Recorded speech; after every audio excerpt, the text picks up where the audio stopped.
முதல்வர் பொம்மை முதல்வராக இருப்பதால் தான். முதல்வர் மீது தப்பு செய்தால் நடவடிக்கை எடுப்போம் என்ற அச்சம் ஐபிஎஸ் அதிகாரிகளுக்கு இருந்தால் இதுபோல தான் தோன்றித்தனமாக செயல்பட மாட்டார்கள். ஒரு எதிர்க்கட்சிகள் உள்ளிட்ட அத்தனை பேரும் தமிழ்நாட்டுக்கு ஒரு ரெகுலர் டிஜிபி போடல, பொறுப்பு டிஜிபியை போட்டு வச்சிருக்கீங்கன்னு சொல்லிட்டு அத்தனை எதிர்க்கட்சிகளும் விமர்சனம் செய்து விட்டன. எதிர்க்கட்சி தலைவர் திரு எடப்பாடி பழனிசாமி 2 நாளைக்கு ஒரு வாட்டி அறிக்கை வெளியிடுகிறார். ஊடகங்கள் எழுதிவிட்டன, தலையங்கம் எழுதியிருக்கிறார்கள். உச்சநீதிமன்றம் 2 முறை இந்த வழக்கில் விசாரித்து தீர்ப்பு அளித்திருக்கிறது. அதற்கு பிறகு கடந்த வாரம் இந்த வழக்கில் தமிழ்நாடு அரசு டிஜிபி பொறுப்பு டிஜிபியை வச்சுட்டு இருக்காங்கன்ட்டு ஒரு நீதிமன்ற அவமதிப்பு வழக்கு போட்டிருக்கிறார்கள்.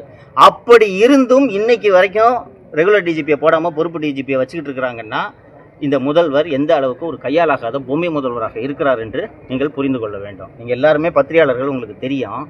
இங்கே இருக்கக்கூடிய இந்த காவலர்கள் யாராவது யூனிஃபார்மில் டான்ஸ் ஆடுற மாதிரியோ இல்லை அவங்க இஷ்டத்துக்கு டைலாக் பேசுகிற மாதிரியோ ஒரு வீடியோ எடுத்து இன்ஸ்டாகிராமில் போட்டாங்கன்னா துறை ஒழுங்கு நடவடிக்கை எடுக்குமா எடுக்காதா?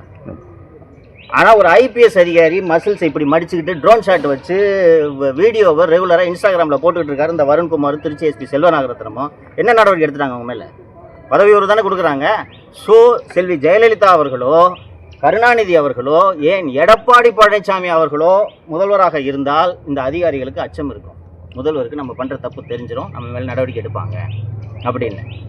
இந்த முதல்வருக்கு தகவல் தெரியாது, தெரிந்தாலும் நடவடிக்கை எடுக்க மாட்டார் என்ற எண்ணத்தின் காரணமாக தான், அந்த துணிச்சலின் காரணமாக தான் இவ்வளவு ஐபிஎஸ் அதிகாரிகளும் மனநோய் பிடித்தவர்கள் போல் இஷ்டத்துக்கு தாங்கள் நினைத்ததை செய்து கொண்டிருக்கிறார்கள். அல்டிமேட்டாக மக்கள் இதனால் அவதிப்பட்டு கொண்டிருக்கிறார்கள்.